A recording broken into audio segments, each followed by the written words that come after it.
Hello friends, your welcome to RK Rojgar study. RK Rojgar study YouTube channel में आपका स्वागत है। अगर आप वीडियो स्टूडेंट, आपसे रिक्वेस्ट है कि एक बार चैनल का प्लेलिस्ट जरूर चेक करें, जिससे आपको हमारे कंटेंट के बारे में पता चल सके। देखिए, इस वीडियो में हम आपको थंबनेल देखो तो आप जान चुके हैं। तो देखिए, इससे पहले अभी हम 22 घंटा पहले चैनल पे जस्ट अपलोड किए हैं, 2400 व्यू गया, क्योंकि हमारे सब्सक्राइबर तो मात्र 9000 के समथिंग हैं। तो देखिए, हम कहेंगे पार्ट बी ट्रेड में होगा बड़ा उलटफेर। हम फैक्ट भी दिखाएं 2018 में जो वैकेंसी आई थी उसमें कैंडिडेट का फैक्ट भी दिखाएं कि अगर आप कहने का मतलब ये है कि अगर आपका नंबर, अगर आपका स्कोर जो है 22 से 25, 22 से 26, क्योंकि 26.25 नंबर चाहिए था ट्रेड क्वालीफाई होने के लिए, तो अगर आपका नंबर 22 से 26 के बीच भी है तो अभी भी आप पास होने की आपकी 90% पॉसिबिलिटी बनती है। हम ऐसे ही नहीं कर रहे हैं, क्योंकि जब हम इस बात को कहें तो कुछ लोगों ने उल्टा सीधा कमेंट किया। तो आप जाकर इस वीडियो को जरूर देखें, जो 11 मिनट 34 सेकंड की वीडियो है। इसमें हम सब कुछ दिखाएंगे कि आप ये रियल एकदम डाटा, एकदम 100% रियल डाटा। और देखिए, एक दिन पहले चैनल पर अपलोड किया जो 10,000 व्यू अभी तक है, ये वीडियो अभी भी चल रही है, 200 प्लस इस पे लाइक है। जो 6 मिनट की वीडियो, इसमें हम आपको बताएं कि अपना आंसर की कैसे देख सकते हैं, डाउनलोड कर सकते हैं, स्कोर कार्ड कैसे देख सकते हैं, क्योंकि अभी ऑफिशियल स्कोर कार्ड नहीं आया तो हम आपको बताएं अनऑफिशियल तरीके से, लेकिन एकदम 100% ये रियल डाटा है। और रैंक भी कैसे देख सकते हैं। रैंक देखने से आपको बेनिफिट ये होगा कि रैंक से आपको पता चल पाएगा कि आपके फाइनल होने की, फाइनल मिनट में आने की पॉसिबिलिटी कितनी बनती है। तो देखिए, इस वीडियो में हम स्पेशली बात करेंगे एलपीसीबीटी2 एग्जाम 2025 माई आंसर की पार्ट है। हमारे खुद का आंसर की आपको सोल्यूशन देंगे। सोल्यूशन के साथ दिखाएंगे कि आपको प्रश्न किस प्रकार के प्रश्न पूछे गए हैं।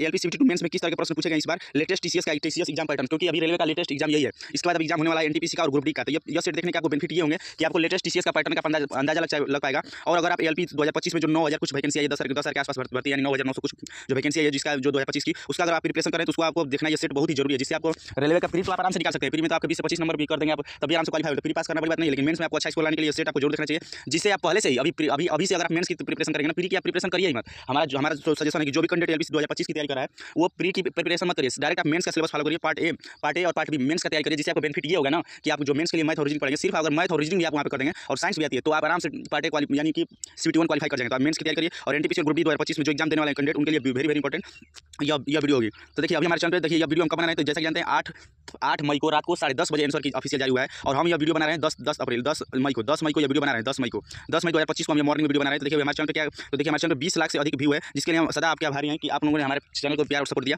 और देखिए, ऐसे ही देखिए, जैसा कि जानते हैं चैनल मोनेटाइज होने के लिए 4000 वॉच टाइम चाहिए होता है, लेकिन हमारा 90 दिन का ही, मात्र 90 दिन के अंदर का ही वॉच टाइम 3778, और अगर 1 साल के अंदर चाहिए होता है 4000 वॉच टाइम। देखिए, अगर 1 साल के अंदर, अभी देखिए हम 10 मई का रिसेंटली दिखा रहे हैं, तो हमारा जो वॉच टाइम है चैनल पे ना, वो 14,121 घंटा देखिए हावर में है, और 332% मोर देन ज़्यादा है 365 दिन। तो देखिए, हमारा जो कितना वॉच हावर, तो वॉच हावर चाहिए 4,000, लेकिन हमारा 14,000, यानी कहने का मतलब है कि 10,000 वॉच हावर अधिक है। अधिक क्यों? क्योंकि हम जो वीडियो होता है ना, हम छोटा वीडियो चैनल पे अपलोड नहीं करते हैं कि 2 मिनट का इन्फॉर्मेशन, 1 मिनट का वीडियो, ऐसा कुछ भी नहीं अपलोड करते हैं। हमारा जो कंटेंट होता है हम स्टडी कराते हैं, हम खुद स्टूडेंट हैं, हम तो खुद पढ़ते हैं और पढ़ाते हैं। तो जो भी हमको टाइम मिलता है तो हम प्रीवियस ईयर का या सेट्स देते हैं। जो हमारी सभी वीडियो लगभग 20 से 30 मिनट, 40 मिनट की वीडियो होती है, तो इसलिए हमारा वॉच टाइम अधिक होता है। भले भी आप देखेंगे तो वीडियो पे व्यू की संख्या कम लगे, लेकिन जो वॉच टाइम होता है हमारा फुल होता है। देखिए, 6 दिन पहले जब हम 2 मई को एग्जाम देकर आए थे, तो 3 मई को मॉर्निंग में चैनल पे अपलोड किए थे कि किस प्रकार के बीएससी यानी बेसिक साइंस और मैथ और रीजनिंग किस प्रकार क्वेश्चन लेकर आ, क्या कुछ पैटर्न के बारे में बताए थे। जो 26 मिनट की वीडियो उस समय 4800 व्यू गया है, जबकि हमारे चैनल पे मात्र सब्सक्राइबर 9000 है। फिर देखिए, ये 17 मिनट की वीडियो अपलोड किए थे, उसी दिन शाम को 6500 व्यू गया। ये वीडियो अभी भी चल रही है। उसमें हम बताए थे कि आप किस टेक्निक से आप सभी ट्रेड वालों के लिए बताए थे कि ट्रेड में 110% फेल नहीं होंगे। ऐसी टेक्निक को हम भी अपनाएं और हम भी आपको दिखाएंगे ट्रेड में हमारा क्या स्कोर रहा, क्या कुछ रहा, आराम से क्वालीफाई हो गए तो आपको दिखाएंगे भी। तो अभी तो हम इस वीडियो में सिर्फ पार्ट ए के क्वेश्चन को दिखाएंगे, इसके बाद हम पार्ट 2 वीडियो जब लाएंगे पार्ट बी की, उसमें आपको ट्रेड के क्वेश्चन बताएंगे, ट्रिक बताएंगे, कौन सा ट्रिक हम कहाँ यूज किया और कैसे आराम से ट्रेड को क्वालीफाई कर पाए, तो आपको सब कुछ बताएंगे। और एलपी अगर आप एलपी 2025 के लिए प्रिपरेशन करते हैं, आपके लिए बहुत इंपॉर्टेंट वीडियो है। और 5 दिन पहले ये मैथ रीजनिंग का भी सब कुछ बताया था। ये वीडियो आपको काम मिली तो चैनल पे जाएगा। देखिए, हमारे मात्र सब्सक्राइबर 9000 ही नहीं हुए, 8009.3 है। और देखिए, ये जाएगा जो 18 वीडियो, इसमें देखिएगा तो आपको सब कुछ जो टेक्निकल ग्रेड 3 का एग्जाम हुआ उसका भी हम इसका सोल्यूशन दिए हैं, सोल्यूशन से आंसर की दिए हैं। और एलपीसीबीटी 1 का भी आंसर की दिए हैं। देखिए, हम एलपीसीबीटी 1 का भी, टेक्निकल ग्रेड 3 का भी, आरपीएफ का भी, एसएससी का, तो सब कुछ जो लेटेस्ट अभी 2025 में एग्जाम हुआ है सभी काम दिए हैं रेलवे का। तो आप जाकर इस वीडियो को जरूर देखें, आपको लिए बहुत ही हेल्पफुल रहेगा। अब हम आ जाते हैं अपने मेन वीडियो पर। पार्ट ए के क्वेश्चन को सॉल्व करेंगे, आपको दिखाएंगे किस प्रकार के पार्ट ए में क्वेश्चन पूछे गए हैं। तो वीडियो पसंद आएगा तो प्लीज वीडियो को लाइक जरूर करें। आपसे रिक्वेस्ट है, चैनल पे जो भी ऐड है ना उसे स्किप ना करें, 2 मिनट तक जरूर देखें। तो देखिए, अब हम आपके सामने ओपन कर रहे हैं। तो देखिए, पार्ट ए का ये हमारा देखिए आंसर के सहायक लोको पायलट, यानी कि एलपी का है ये, एलपी असिस्टेंट लोको पायलट। तो देखिए, एलपी 2024 की। तो देखिए, ये हमारा रोल नंबर है और ये हमारा नाम पड़ता है, आप जानते हैं। और हमारा सेंटर था, ये हमारा सेंटर है, और ये हमारा कम्युनिटी ओबीसी। और देखिए, हमारा टेस्ट यानी एग्जाम कब था, तो एग्जाम हमारा था, हमारा एग्जाम डेट देख लीजिए। तो हमारा एग्जाम कब था, तो हमारा एग्जाम था 2 मई 2025 को। कौन से शिफ्ट में था, तो सेकंड शिफ्ट में, क्योंकि जानते हैं 2 शिफ्ट में एग्जाम हुआ था। हमारा सेकंड शिफ्ट में हमारा ट्रेड कौन सा है, तो फीटर ट्रेड है। आपको दिखाएंगे कि आंसर की अपना और सोल्यूशन भी कराएंगे, तो इसे जरूर देखिए, रेगुलर जुड़े रहें। देखिए, एलपी में रेलवे किसी भी एग्जाम में 1/3 की नेगेटिव मार्किंग होती है। तो देखिए, यहाँ पे साफ लिखा है कि 1/3 की नेगेटिव मार्किंग है। और देखिए, पार्ट ए को हम स्टार्ट करते हैं। तो पार्ट ए को हम दिखाएंगे, आप ये भी दिखाएंगे कि हमारे कौन से क्वेश्चन सही हैं, कौन से क्वेश्चन गलत हैं, और जो भी सोल्यूशन के साथ आपको ये आंसर की दिया जाएगा। तो देखिए, प्रश्न नंबर पहला क्या कहता है, तो प्रश्न नंबर पहला कहता है, निम्नलिखित में से कौन सा कथन सही है, कंडक्टर की लंबाई बढ़ाने पर प्रतिरोध पर क्या प्रभाव पड़ता है। तो अगर आप कंडक्टर की लंबाई बढ़ाएंगे तो प्रतिरोध पर क्या प्रभाव पड़ेगा, तो देखिए, इसका फार्मूला होता है R = रेजिस्टेंस, यानी कि R = rho l by a t लिखा गया, सॉरी रो यल बाई ए हो गया, रो यल बाई ए होता है। तो कह रहा है कि कंडक्टर की लंबाई बढ़ाने पर प्रतिरोध पर क्या प्रभाव पड़ता है? जब लंबाई बढ़ेगा तो प्रतिरोध भी बढ़ेगा, क्योंकि आर प्रोपोर्शनल टू यल होता है यार, आर प्रोपोर्शनल टू यल है ना। अगर रेजिस्टेंस यानी कि अगर प्रतिरोध बढ़ाएंगे तो ये अगर पूछता कि क्षेत्रफल पर क्या प्रभाव पड़ता है, क्षेत्रफल घटेगा क्योंकि बटे में है।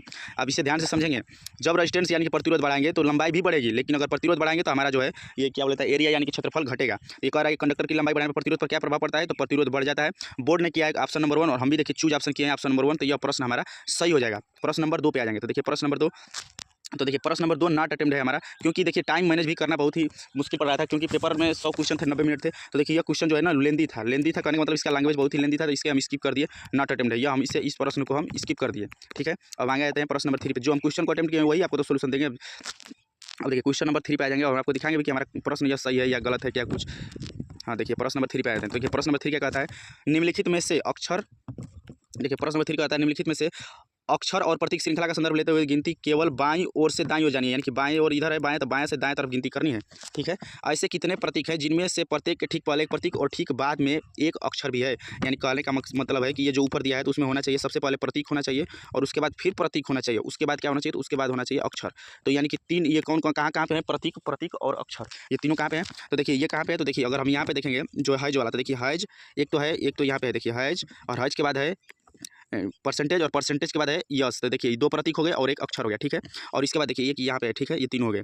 इसके बाद देखिए हैज, परसेंटेज और यस, ये तीन हो गए। इसके बाद कहाँ पे है, तो इसके बाद देखिए यहाँ पे अगर देखिएगा ना तो देखिए ये वाला जो है स्टार और यहाँ की है अपसाइलन टाइप में है, और ये बात देखिए बी, ये ई मत पड़िएगा, ये सिंबल ही है। तो देखिए ये यहाँ पे देखिए ये यहाँ पे ये तीन, ठीक है, ये तीन है और यहाँ पे ये तीन है। ठीक है, तो देखिए तो इतने इसमें कौन कौन से है, तो इसमें दो ठो है, कितने, दो। तो बोर्ड ने किया है 2 और हम भी चूज ऑप्शन किए हैं 2, तो यह प्रश्न हमारा सही हो जाएगा। प्रश्न नंबर 3 के बाद प्रश्न नंबर 4 में आ जाएंगे। तो देखिए प्रश्न नंबर 4 क्या कहता है, तो प्रश्न नंबर 4 कहता है कि कुछ बिल्लियाँ चूहे हैं। प्रश्न नंबर 4 कह रहा है ना कि कुछ बिल्लियाँ क्या हैं, तो कुछ बिल्लियाँ चूहे हैं।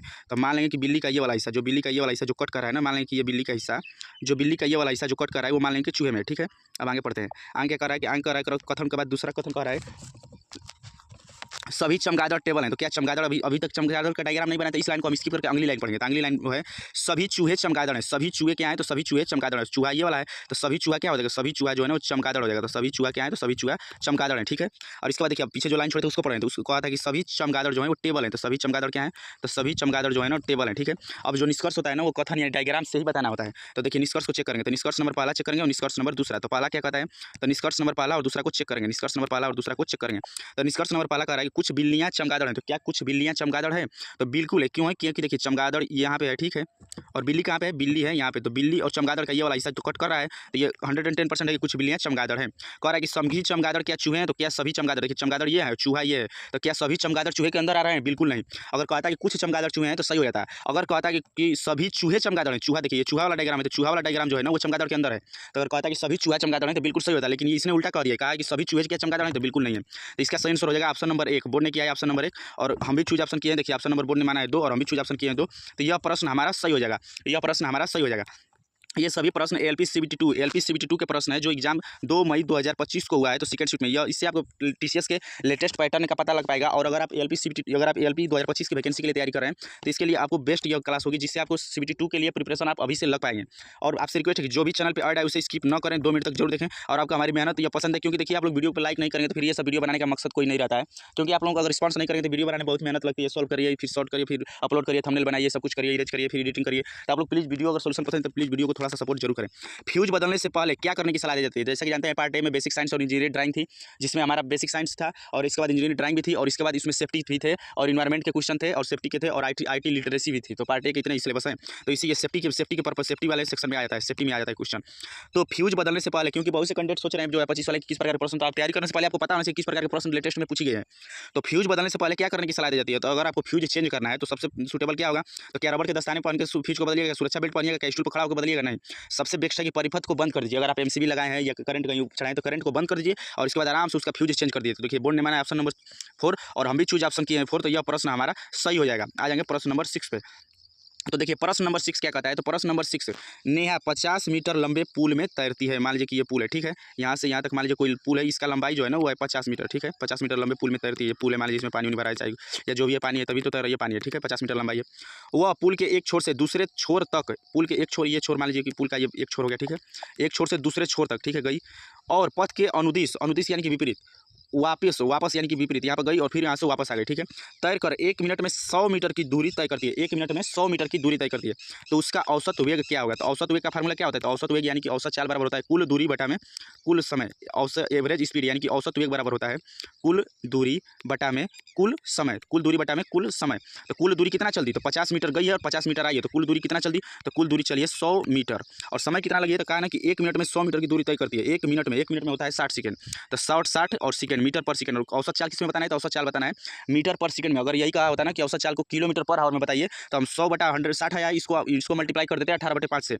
लेकिन ये मीटर पर सेकंड में ही पूछा है, तो इसको कुछ नहीं करेंगे, तो इसको कैलकुलेशन करेंगे, तो ये हो जाएगा 5 दूनी के 10 और 5 और ये देखिए 2 5 10 और 2 3 6, यानी कहने का मतलब ये आ गया कि आ गया 5/3 मीटर पर सेकंड। और जब इसे कैलकुलेशन करेंगे तो हमारा आ जाएगा 1.7 मीटर पर सेकंड, जो कि हम चूज ऑप्शन किए हैं 1.7 मीटर पर सेकंड। लेकिन बोर्ड ने कहा है ऑप्शन नंबर 2, तो हमारा हम इस क्वेश्चन पे हम ऑब्जेक्शन डालेंगे, इस क्वेश्चन पे ऑब्जेक्शन डालेंगे, क्योंकि देखिए अभी आंसर क्या है, अभी आंसर की 8 मई को रात को 10 बजे आई है और हम ये वीडियो 10 मई को ही बना रहे हैं मॉर्निंग में, तो अभी ऑब्जेक्शन का प्रोसेस चला है, तो इस क्वेश्चन पे हम ऑब्जेक्शन करेंगे, क्योंकि हमको जहाँ तक उम्मीद है कि इसका आंसर होना चाहिए 1.7। आपको क्या लगता है कि इसका आंसर क्या होगा? क्या 0 होगा? तो आप लोग सोल्यूशन प्लीज टेलीग्राम ग्रुप पर जरूर भेजें, जिसका लिंक इस वीडियो के डिस्क्रिप्शन में है, उससे हम भी सही हो पाए कि हमको कहाँ तक सही है, क्योंकि हमको लग रहा है कि इसका 1.7 होगा, तो यह कन्फ्यूजन वाला क्वेश्चन हो जाएगा हमारे लिए। प्रश्न नंबर 7 पे आ जाएंगे, ठीक है।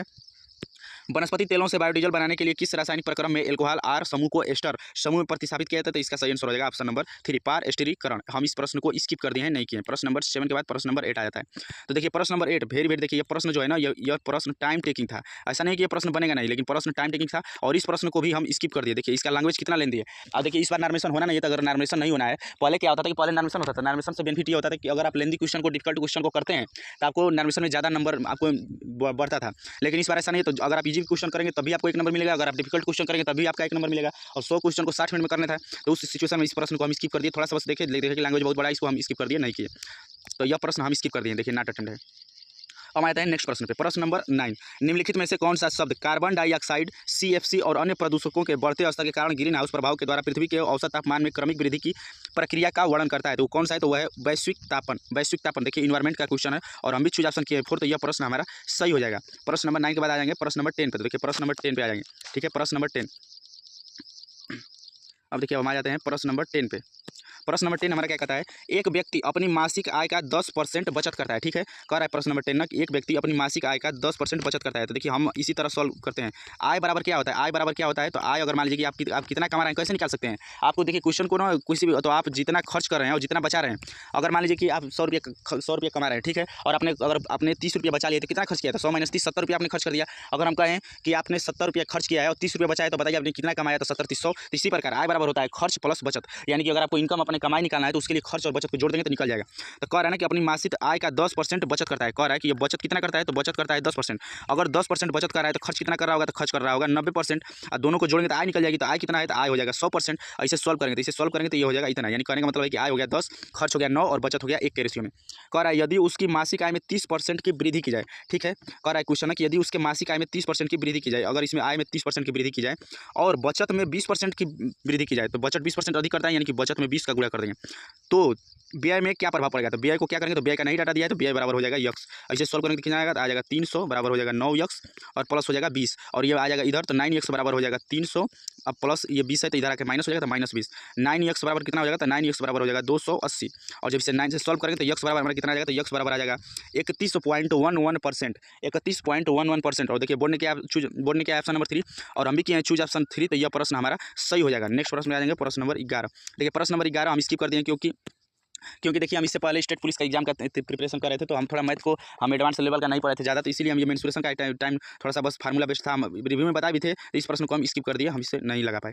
प्रश्न नंबर आ जाएंगे 12 पे। तो प्रश्न नंबर 12 का क्या है? तो निम्नलिखित में से कौन सा गूगल डॉक्स में उपलब्ध नहीं है? तो यह है टैग रेंचेज। ये IT लिटरेसी का है। IT लिटरेसी यानी कंप्यूटर के क्वेश्चन भी पूछे जाने थे, तो यह इस सेक्शन में यह प्रश्न चला जाएगा। प्रश्न नंबर 13 पे आ जाएंगे। तो देखिए प्रश्न नंबर 13 क्या कहता है? कहने का मतलब ये है कि जो क्वेश्चन करने लायक थे उन क्वेश्चन को हम भरसक किए भी हैं और करना ही चाहिए। जो क्वेश्चन थोड़ा सा, तो देखिए निम्नलिखित में से कौन सा पदार्थ उष्मारोधी के रूप में काम करता है? उष्मारोधी मतलब क्या हो गया? तो देखिए उष्मारोधी अगर आप नहीं भी पढ़े तो थोड़ा सा कॉमन सेंस लगाइए। उष्मारोधी यानी कि उष्मा को रोकने वाला, रोधी मतलब रोकने वाला, रोधी मतलब रोकने वाला। उष्मा शोषी जो रहता है ना, तो उष्मा को सोखने वाला, यानी उष्मा का शोषण सोखने वाला उष्मा शोषी क्वेश्चन का है कि उष्मारोधी है यानी कि उष्मा को रोकता है, तो कौन सा है? एल्युमिनियम, यानी एल्युमिनियम में तो हीट होता ही है, चांदी में भी हीट प्रवाहित हो जाता है, तांबा में भी, लेकिन क्या प्लास्टिक में हीट होता है? नहीं। प्लास्टिक से क्या हीट यानी कि उष्मा क्या प्रवाहित कर सकते हैं? नहीं। क्या प्लास्टिक से आप करंट प्रवाहित कर सकते हैं? नहीं। तो ये सही आंसर हो जाएगा ऑप्शन नंबर 4। तो बोर्ड ने क्या है ऑप्शन नंबर 4, हम भी चूज ऑप्शन किया ऑप्शन नंबर 4, तो यह प्रश्न हमारा सही हो जाएगा। प्रश्न नंबर 13 के बाद आ जाएंगे प्रश्न नंबर 14 पे। तो देखिए प्रश्न नंबर 14 क्या कहता है, अब हम आ जाएंगे प्रश्न नंबर 14 पे। तो देखिए प्रश्न नंबर 14 पे आते हैं, ठीक है। प्रश्न नंबर 14, तो देखिए प्रश्न नंबर 14 कहता है कि इस स्थान पे क्या आएगा डॉट, तो ये कितना है? तो ये है 67। देखिए ये क्वेश्चन हमारा गलत हो गया, जो कि बिल्कुल इजी क्वेश्चन है। अब आपको थोड़ा सा बता दें, देखिए एग्जाम, देखिए यही क्वेश्चन ना सिलेक्शन से हमको दूर कर देते हैं। यही क्वेश्चन हमको या किसी को भी कैंडिडेट को सिलेक्शन से दूर करते हैं, क्योंकि हम डिफिकल्ट क्वेश्चन हम भी सही ज़्यादातर करते हैं, लेकिन ईजी क्वेश्चन हमारे जल्दबाजी में, ओवर कॉन्फिडेंस की वजह से गलत हो जाते हैं, जो हमको सिलेक्शन में बाधित होते हैं। देखिए इस क्वेश्चन में कुछ नहीं था, साफ साफ हम तर्क लगाए थे, लेकिन कहाँ मिस्टेक हो गए। तो देखिए क्या हो रहा है, तो +21 हो रहा है, ये भी हो रहा है +21, तो ये अल्टरनेट चल रहा है। तो फिर इसके बाद आ जाएगा यहाँ पे, तो यहाँ पे करेंगे +21, तो 109 में जब 21 जोड़िएगा तो आ जाएगा 130। ये बिल्कुल ही इजी क्वेश्चन है, इजी, जो छोटा बच्चों के लेवल का क्वेश्चन है। और बताइए ये क्वेश्चन हम चूज ऑप्शन करते हैं ऑप्शन नंबर 4, यह क्वेश्चन हमारा गलत हो गया है, जो कि हमको बहुत ही परेशान किया है। ऐसे ही प्रश्नों की वजह से सिलेक्शन से आप दूर हो जाते हैं, हम दूर हो जाते हैं फाइनल मेरिट से, क्योंकि यार ऐसे प्रश्नों को तो कोई भी कैंडिडेट करेगा। इजी क्वेश्चन को तो जो पहली बार एग्जाम दे रहा है, नहीं भी स्टडी किया है तो वो भी करेगा, लेकिन देखिए उतना अच्छा क्वेश्चन कॉमेंट सही अटेम्प्ट किया, लेकिन ये क्वेश्चन हमारा गलत हो गया। तो इसे ही कहते हैं कि थोड़ा बहुत किस्मत का खेल भी कहा जा सकता है, कि जब तक आपके किस्मत में नहीं रहेगा ना, तो आपके साथ ऐसा ही हो सकता है। तो देखिए इजी क्वेश्चन हमारे बहुत ही गलत हुए हैं, 4 से 5 क्वेश्चन हम आपको सब कुछ दिखाएंगे। इसी वजह से हमारा थोड़ा सा नंबर तो हमारा है 60, लेकिन नंबर थोड़ा हमारा अपने हिसाब से कम हो गया। अगर ये क्वेश्चन हमारे, अगर जो 5 से 6 क्वेश्चन हमारे इजी वाले गलत हुए हैं, वो अगर सही हो जाते हैं, तो मान लीजिए 6 क्वेश्चन इजी वाले अगर गलत हुए तो 6 नंबर मिल जाता, और 6 का निगेटिव एक बटा थर्ड यानी कि 2 नंबर, 8 नंबर हमारे तुरंत बढ़ जाते, और 70+ पे आराम से चले जाते। तो देखिए वह सबसे छोटी संख्या ज्ञात कीजिए जिसे इतना से विभाजित करने पर शेषफल इतना प्राप्त होता है। तो इसको हम बाई ऑप्शन कर दिए, क्योंकि इसका फार्मूला इसको रूल भी होता है, लेकिन रूल को नहीं फॉलो किए। हम डायरेक्ट 5 से मल्टीप्लाई, क्योंकि हम देखेंगे ना कि 5 से मल्टीप्लाई करना आसान है, 5 से डिवाइड करना। तो 5 से भाग किए तो ये 5 के 20 हो गया, 7 बच गया, जबकि कह रहा है कि 5 से अगर भाग करें तो 4 बचना चाहिए, तो ये 7 हो गया, ऑप्शन नंबर कट गया। दूसरे में अगर 5 से भाग करें तो 8 बच रहा है, तो ये भी कट गया। और तीसरे में कर रहे हैं तो ये 5 से सीधा सीधा कट जा रहा है, 5 के 20 और 5 के 10, ये भी कट जाता है, तीनों ऑप्शन एलिमिनेट हो गए। देखिए ऐसे क्वेश्चन में क्या करें ना, बहुत से स्टूडेंट एलसीएम करते हैं फिर नेगेटिव करते हैं, ऐसा कुछ मत करिए। जब भी आपको ऐसे क्वेश्चन रहे ना, तो आपको ट्रिक कहिए, जो भी आपको जब भी ऐसा क्वेश्चन दिया रहे ना, तो ऐसे क्वेश्चन में आपको क्या करना है कि ऐसे जब भी क्वेश्चन रहे तो आप सिंपली कुछ मत करिए, तुरंत उसमें देखिए कोई यूनिक नंबर, तो यूनिक नंबर 5 जो है ना हमारा यूनिक नंबर होता है, क्योंकि 5 का डिविजिबिलिटी रूल होता है कि संख्या का अंतिम अंक 5 होना चाहिए, नहीं तो 5 से डिवाइड होने वाला चाहिए। तो इसीलिए तो देखिए आप कह रहा है, तो इसी में देखिए 209 में अगर 5 से भाग करेंगे तो 5 के 20 और 5 कम 5 यानी 4 शेष बच जाएगा। इसी प्रकार 6 से भाग करेंगे तो हो जाएगा 5 शेष बचेगा, 7 से भाग करेंगे तो 6। तो यह प्रश्न हमारा सही हो जाएगा। नेक्स्ट प्रश्न पाएंगे प्रश्न नंबर 16 पे। प्रश्न नंबर 16 पे आते हैं। तो देखिए प्रश्न नंबर 16 का निम्नलिखित में से कौन सा समीकरण सही है? तो बल बराबर क्या होता है? तो बल बराबर होता है F इक्वल टू होता है FS cos थीटा, यानी FS यानी बल बराबर होता है, बल करें कार्य बराबर होता है, कार्य W बराबर होता है FS, W बराबर होता है FS, F इक्वल टू तो होता है MA, यानी बल बराबर होता है द्रव्यमान गुणे त्वरण। लेकिन पूछा है कार्य, तो कार्य के बराबर क्या होता है? तो कार्य बराबर होता है FS, यानी कार्य बराबर होता है बल गुणे विस्थापन। कहने का मतलब है कि आपने कार्य अगर कोई कर रहे हैं तो कितना बल लगाए और कितना विस्थापन हुआ, वही तो कार्य माना जाएगा। तो ये हम देखिए बोर्ड ने किया ऑप्शन नंबर 3 और हम भी चूज ऑप्शन किए 3, तो यह प्रश्न हमारा सही हो जाएगा। प्रश्न नंबर 17, देखिए ये सभी प्रश्न हमारे इस रियल आंसर की हैं, ऑफिशियल आंसर की दिखा रहे हैं, जो 2 मई के सेकंड शिफ्ट के हैं, जो LP CBT 2 मेंस के एग्जाम के हैं, LP CBT 2 के पार्ट ए के क्वेश्चन है। तो ये आपको जरूर दिखाना चाहिए, और प्लीज आपसे रिक्वेस्ट है कि जो चैनल पर ऐड है ना उसे स्किप ना करें 2 मिनट तक जरूर। और आपको ये मेहनत पसंद है, सोल्यूशन पसंद है, तो प्लीज वीडियो को लाइक जरूर करें। इससे अगर आप लोग करते हैं लाइक तो हमारा मनोबल बढ़ता है, और जो भी क्वेश्चन को जो भी हम एग्जाम को देते हैं तो अपना आंसर की दिखाते हैं, सोल्यूशन के साथ दिखाते हैं, जिससे आपको हेल्प हो सकता है। आपका फर्ज बनता है अगर यह वीडियो आपको हेल्पफुल लगे तो प्लीज़ वीडियो को लाइक जरूर करें, जिससे हमारा मनोबल बढ़ेगा। अब देखिए इसमें क्या करना है सिंपली, तो देखिए इस क्वेश्चन में क्या करना है कि देखिए अगर आई से आते हैं के पे, तो आई जे के +2 हो रहा है, के बाद एम पे आते हैं +2, एम के बाद एम तो +2, ठीक है, +2 सभी में हो रहा है, ठीक है, +2 सभी में हो रहा है। कहा है ना कि अक्षर समूह में गलत अक्षर बताइए, कौन सा अक्षर वाला समूह जो है इसमें से गलत है। फिर देखिए आते हैं यन से, यन के बाद OP +2 हो रहा है, यन OP QR, ठीक है, आर के बाद एस टी के बाद यू व्यू, यहाँ पे क्या होना चाहिए, तो क्यू के बाद होना चाहिए व्यू, क्योंकि देखिए टी में अगर 2 जोड़ेंगे तो टी में हो जाएगा व्यू, और जबकि है क्या तो है W, तो ये हो जाएगा यहाँ, यही वाला ऑप्शन गलत हो जाएगा। सही आंसर क्या हो जाएगा, तो सही आंसर हो जाएगा QVG, यहाँ पे सही, तो कौन सा गलत है, तो गलत है ऑप्शन नंबर 3। तो बोर्ड ने किया ऑप्शन नंबर 3 माना है, और हम भी चूज ऑप्शन किए हैं 3, तो यह प्रश्न हमारा सही हो जाएगा। यह अगर आप PDF पाना चाहते हैं तो उसके लिए टेलीग्राम ग्रुप से जुड़ें, जिसका लिंक इसी वीडियो के डिस्क्रिप्शन बॉक्स में है, वहाँ पे हम आपको PDF भी सेंड कर देंगे, और आपको आंसर की का PDF सेंड कर देंगे ये, और सोल्यूशन के साथ सब कुछ। तो उसके लिए आप टेलीग्राम ग्रुप से जुड़ें, जिसका लिंक वीडियो के डिस्क्रिप्शन बॉक्स में है। और देखिए जब हम एग्जाम देकर आए थे ना, तो एग्जाम रिव्यू जब दिए थे तो उस समय बताए थे कि क्वेश्चन आ रहा है 13 पे, जो CBT 1 में पूछा गया। और देखिए यह क्वेश्चन पहली बार आया था CBT 1 में, जो बहुत से स्टूडेंट इस प्रश्न को समझ ही नहीं पाएंगे, हम भी नहीं समझ पाएंगे। CBT 1 का आप स्कोर कार्ड जाइएगा, हमारा जो आंसर की दिखाएं, तो उसमें CBT 1 में 2 प्रश्न आए थे सेम पैटर्न पे। तो उस समय ये पहली बार रेलवे ने क्वेश्चन को डाला था किसी एग्जाम में, तो यह पैटर्न समझ में नहीं आया, हम भी इस प्रश्न को स्किप कर दिए थे कि यार क्या रहा है। लेकिन CBT 1 में जब हम इस एग्जाम को दिए ना, तो हम इसको अच्छे से प्रिपरेशन किया, और देखिए हम सही किए हैं, आपको दिखाएंगे भी। तो क्या रहा है, अब इसका लॉजिक क्या है ना, तो लॉजिक क्या होता है, जब भी इस प्रश्न को आप ऐसे सॉल्व करेंगे तो इसे आप ऑप्शन से ही सॉल्व करना होता है, और ऑप्शन से सॉल्व करना होता है तो क्या करना होता है कि इसको ऑप्शन पर रखेंगे। तो ऑप्शन को अगर हम देखें, हम डायरेक्ट जब ऑप्शन को रखते गए, तो हम ऑप्शन नंबर जब 3 पे आए, तो अगर हम यक्स के जगह पर अगर हम यक्स के जगह पर अगर 18 रख रहे हैं, ठीक है, तो 18 का संबंध किससे दे रहा है, 179 से दे रहा है, ठीक है, 179 से। तो ये देख रहे हैं क्या हो रहा है, इसके आसपास पहुंचना है, तो 18 दाई में 110, 18 दाई में 180 और -1 कर देंगे तो 179 आ गया। अब देखेंगे क्या यही लॉजिक 22 वाले पे लग रहा है, तो 22 और 22 वाले वाई की जगह पे क्या होना चाहिए, तो वाई की जगह पे आना चाहिए 219, तो वाई की जगह पे लगाएंगे 219। अब इसे देखेंगे तो ये जब लॉजिक लगाएगी इंटू 10 - 1 की, तो 22 दाई में हो जाएगा 220 और -1 की तो 219, तो बिल्कुल सूटेबल ऑप्शन बैठ गया। तो इसका चूज ऑप्शन हम कर दिए, बोर्ड ने बनाया ऑप्शन नंबर 3, और हम भी चूज ऑप्शन, देखिए हम भी चूज ऑप्शन किए हैं ऑप्शन नंबर 3। तो यह प्रश्न हमारा सही हो जाएगा, यह प्रश्न हमारा सही हो जाएगा। देखिए आपसे वादा रहा कि अगर आप लोग चैनल को सपोर्ट करेंगे ना, देखिए हम रीजनिंग के और मैथ के चैप्टर वाइज क्लास स्टार्ट करने की सोच रहे हैं, तो आप लोग कमेंट करके जरूर बताएं कि आप लोग चाहते हैं या नहीं। और आप लोग अगर वीडियो को सपोर्ट करेंगे तो हम मैथ का और रीजनिंग का आपको चैप्टर वाइज क्लास देंगे। एक चैप्टर के मात्र 2 या 3 वीडियो अधिक से अधिक देंगे। एक देंगे जो ईजी लेवल के होंगे, जो जीरो लेवल के होंगे, जो नए स्टूडेंट हैं उनके लिए, और एक देंगे मॉडरेट लेवल के, और एक देंगे मॉडरेट टू हाई लेवल के क्वेश्चन को, और उसमें प्रीवियस ईयर क्वेश्चन को भी इंक्लूड करेंगे। तो हम सोच रहे हैं कि या तो एक वीडियो जैसे टाइम एंड वर्क हो गया या टाइम एंड डिश, तो हम सोच रहे हैं एक चैप्टर पर मात्र कम से कम 3 से 4 वीडियो बनाएंगे, आधे घंटे की वीडियो रहेगी, तो उसमें रखेंगे। सोच रहे हैं पार्ट जो 1 वीडियो होगी उसमें जीरो लेवल का, पार्ट 2 में उसका जो है मॉडरेट लेवल, और पार्ट 3 में हार्ड लेवल, और पार्ट जो 4 होगी ना उसमें सिर्फ प्रीवियस ईयर क्वेश्चन को रखेंगे। तो आप लोग ये अगर क्लास चाहते हैं तो जरूर इस वीडियो को लाइक करिए, शेयर करिए और कमेंट करिए और जरूर बताइएगा। तो यह प्रश्न हमारा सही हो जाएगा। आ जाएंगे नेक्स्ट प्रश्न पे, प्रश्न नंबर 19। तो प्रश्न नंबर 19 क्या कहता है, तो देखिए प्रश्न नंबर 19, तो देखिए प्रश्न नंबर 19 भी हमारा सही, तो प्रश्न नंबर 19 को पहले आपको सॉल्व करते हैं। तो प्रश्न नंबर 19 क्या कहता है, एक दुर्लभ सिक्के के संग्रह में हर 5 गैर सिक्कों पर एक सोने का सिक्का था, जो है ना कह रहा है कि एक सोने का सिक्का था। तो यह है सोने का सिक्का और यह है गैर सोने का सिक्का, गैर सोने का सिक्का, ठीक है, क्वेश्चन के अनुसार। तो सोने का सिक्का क्या था, तो हर गैर 5 सिक्के में से एक सोने का सिक्का था, यानी कि एक सोने का सिक्का था किसमें से, हर 5 गैर सिक्के में से, यानी कि 5 जो सोने के सिक्के नहीं थे उसमें से एक सोने का सिक्का था, तो 1:5 हो गया। कह रहा है फिर संग्रह में 18 सोने के सिक्के जोड़ दिए गए। तो कौन से सिक्के जोड़े गए, तो सिक्के जोड़े गए हैं 18, जो जोड़े गए वो कौन से हैं, तो सोने के सिक्के, तो सोने के सिक्के में 18 जोड़ दिए, ठीक है, सोने के सिक्के में 18 जोड़ दिए। क्वेश्चन के अनुसार हम चल रहे हैं। तब क्या हो रहा है, कह रहा है जिसके बाद सोने के सिक्के और गैर सोने के सिक्के का रेशियो 5:7 हो जाता है, तो 5:7 कर दिए, ठीक है, हो जाता है। अब देखिए चेंजिंग किस में हुआ है, आपको ट्रिक या जो भी हमारा यही मेथड है। तो देखिए चेंजिंग किस में हुआ है, तो चेंजिंग बढ़ाया है सोने के सिक्के को, तो अगर सोने का सिक्के को बढ़ा दिया तो गैर सोने का सिक्का क्यों चेंज हो गया, इसको चेंज नहीं होना चाहिए, इसको चेंज नहीं होना चाहिए, इसको बराबर करेंगे।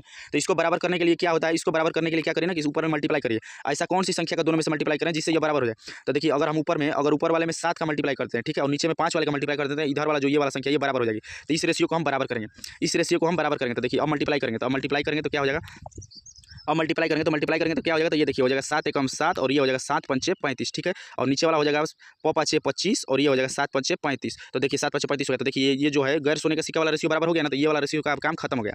अब हमारा जो नया बन गया तो वो बन गया ये रेशियो, यानी कि सोने का रेशियो ये बन गया, गैर सोने का रेशियो ये बन गया। तो जबकि गैर सोने का बराबर कर दिए, तो कह रहा है कि कितना बढ़ा है, तो सोने का सिक्का बढ़ा है 18, तो देखिए 7 से 25 पे जाएंगे तो कितना बढ़ रहा है, तो 7 से 25 पे जब जाएंगे तो 18 बढ़ रहा है, यानी कि बिल्कुल रेशियो सही है। तो कह रहा है कि अब संग्रह में कुल सिक्के कितने हैं, तो अब संग्रह में कुल कितने सिक्के हैं, तो अब संग्रह में कुल सिक्के कौन से हैं, तो वो सोने के सिक्के और गैर सोने के सिक्के दोनों को जोड़ देंगे। तो दोनों तो गैर सोने के सिक्कों का रेशियो है 25 और गैर सोने का संख्या है 35, तो दोनों को जोड़ेंगे तो कितना हो जाएगा, तो 25 और 35 जोड़ेंगे तो आ जाएगा 60। तो देखिए भर्ती बोर्ड ने बनाया ऑप्शन नंबर 4 और हम भी किए चूज ऑप्शन नंबर 4, तो यह प्रश्न हमारा सही हो जाएगा। हम नेक्स्ट प्रश्न पे आ जाएंगे, प्रश्न नंबर 20 पे।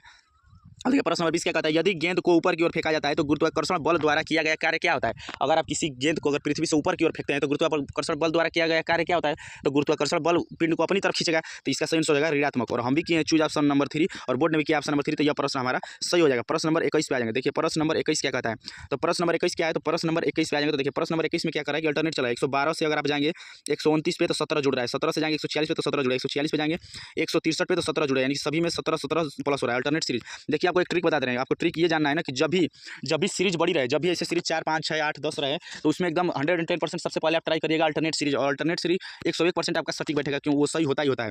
तो देखिए अब हम इसको अल्टरनेट पे लाएंगे, तो 197 से जाएंगे 189 पे, 197 से जाएंगे 189 पे तो क्या हो रहा है, तो -8 हो रहा है, फिर 189 से जाएंगे 181 पे तो -8 हो रहा है, फिर 181 पे से जाएंगे 173 पे तो -8 हो रहा है, तो फिर -8 हो रहा है, तो 173 में से फिर -8 कर देंगे तो आ जाएगा 165। तो भर्ती बोर्ड ने किया है ऑप्शन नंबर 4 और हम भी किए चूज ऑप्शन 4, तो यह प्रश्न हमारा सही हो जाएगा। देखिए ये सभी प्रश्न 2 मई को सेकंड शिफ्ट में एलपी CBT 2 के रियल प्रश्न है पार्ट ए के, ये हम आपको दिखा रहे हैं, सोल्यूशन के साथ दिखा रहे हैं। तो प्लीज़ वीडियो लाइक पसंद है तो प्लीज़ वीडियो को लाइक जरूर करें।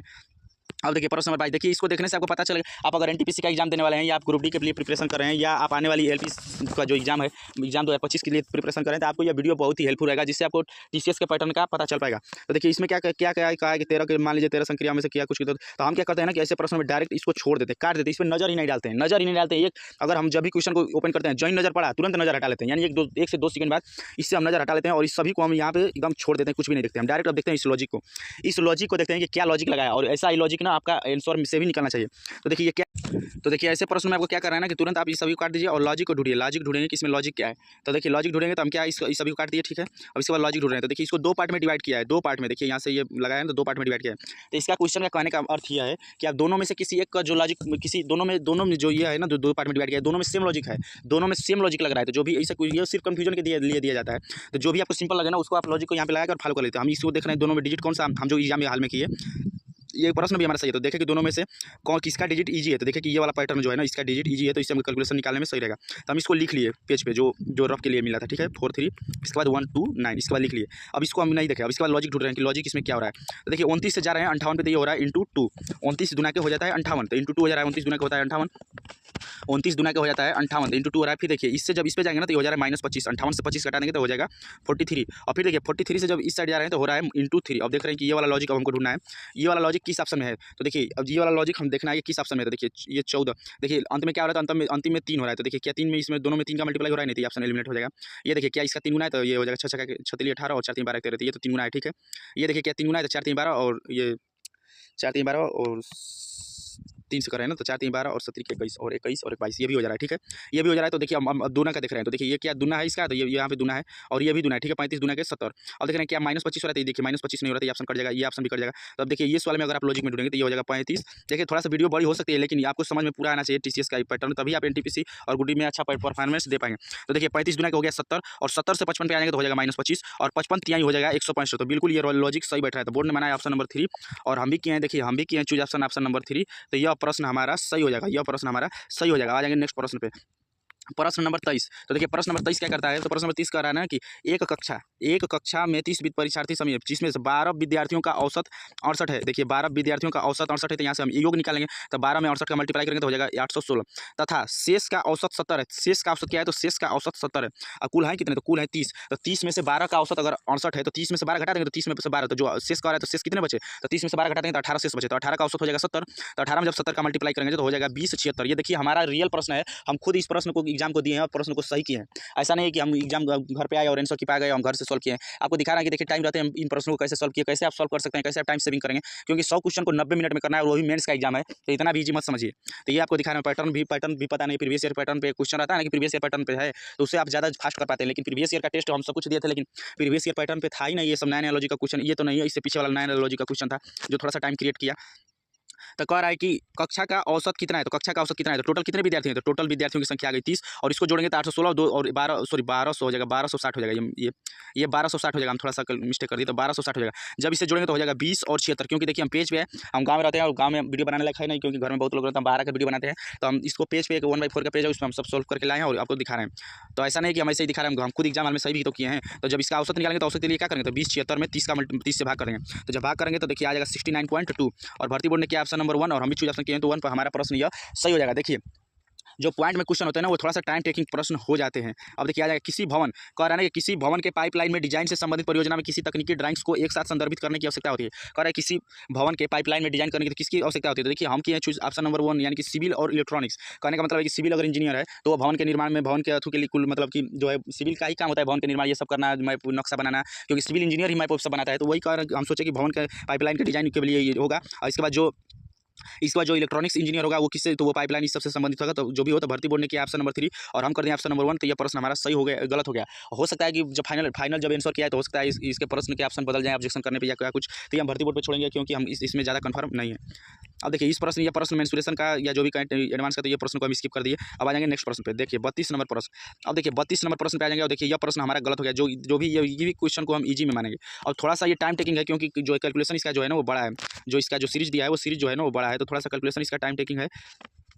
लेकिन हम इसको भी हम इजी या इसे डिफिकल्ट नहीं कर सकते, लेकिन थोड़ा सा टाइम टेकिंग था तो हम जल्दबाजी में या जो भी कहें थोड़ा सा टाइम को मैनेज नहीं कर पाए या जल्दबाजी में इस क्वेश्चन को गलत कर बैठे। तो हम आपको दिखा रहे हैं कि बता रहे हैं कि क्वेश्चन कैसे सॉल्व करना था, क्योंकि देखिए एग्जाम हाल में ना माइंड में प्रेशर भी होता है एग्जाम हाल का, तो वैसे कुछ सिचुएशन में, वैसे प्रेशर की सिचुएशन में ऐसे प्रश्न गलत हो जाते हैं। वरना हमारा ज़्यादा ये सब प्रश्न गलत नहीं, कभी नहीं गलत होते, सरलीकरण के प्रश्न आते हैं, हम इन्हें सही कर लेते हैं। लेकिन जो भी थोड़ा सा माइनस प्लस में मिस्टेक हो गया या क्या उत्तर गलत हो गया, आपको दिखा रहे हैं क्या करना था। देखिए सबसे पहले इस ब्रैकेट को सॉल्व करेंगे, तो इस ब्रैकेट को सॉल्व करेंगे तो 6 में से से 2 जाएगा तो कितना आ जाएगा, आ जाएगा 4, आ जाएगा कितना, आ जाएगा 4। इसके बाहर क्या है तो इसके बाहर है 4, तो 4 का मल्टीप्लाई इसमें कर देंगे, बाहर कुछ नहीं तो मल्टीप्लाई हो जाता है। अब मल्टीप्लाई हो गया तो ये यहाँ से कितना निकल के आया, निकल के आ गया 16, और 16 से पहले क्या है तो ब्रैकेट में है 4 माइनस 16 और प्लस है 4, फिर ब्रैकेट बंद है। अब इसे जब सॉल्व करेंगे तो 4 और 4 प्लस प्लस एक साथ जुड़ जाएगा तो 8, और 8 माइनस 16 करेंगे तो यहाँ पे आ जाएगा -8, -8 यहाँ पे आ जाएगा, ठीक है। हम -8 हमारा यहाँ तक आ गया, ठीक है। अब इतना काट दिया, -8 हमारा यहाँ तक निकल के गया। अब इस प्रश्न को थोड़ा सा हम लिख लेते हैं, तो लिख लेते हैं। तो ये ब्रैकेट है 4 है प्लस 5 है, और ये 5 है इंटू है, जब ब्रैकेट के बाहर कुछ नहीं होता तो इंटू मान लेते हैं, -8 है, और -8 के बाद है 18, इसके बाद ये ब्रैकेट बंद है। अब इसे मल्टीप्लाई करेंगे तो ये हो जाएगा 8 पंचे 40, तो ये 8 पंचे 40 हो जाएगा, तो ये क्या आ जाएगा, तो आ जाएगा 4, और माइनस का सिंबल आ जाएगा, प्लस माइनस है, प्लस 5 इंटू -8 का मल्टीप्लाई करेंगे तो 8 पंचे -40 आ जाएगा, तो 8 पंचे 40, इसके बाद ये हो जाएगा -18, ठीक है।